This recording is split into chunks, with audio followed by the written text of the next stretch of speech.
In this video, I'm going to show you how you can troubleshoot your Jumia app. So if you are experiencing any problem with the Jumia app, maybe it can't open or it keeps on crashing, then follow this process to troubleshoot it. Now, the first thing you need to do is to go to your settings, then look for the option called apps. And here's mine, tap on it to open. Now from here, look for the option called manage apps. And this will open all the apps that you have on your smartphone.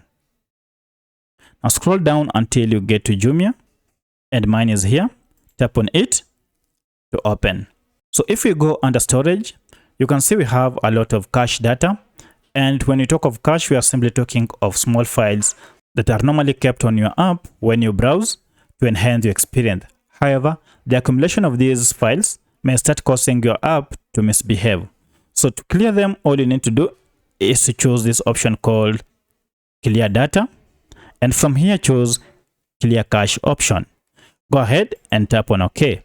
Now, if you come back, you can see now we have cleared our cache. Now go ahead and restart your smartphone and then open your Jumia app to see if it works well. By this time around, it should be working well. However, if you still experience the problem, go ahead and look for Play Store and then look for your app and tap on it to open. Now from here, look for any update if it is available, and then go ahead and update your app to the latest version. Once you are done, tap on open, and then your app should work as usual.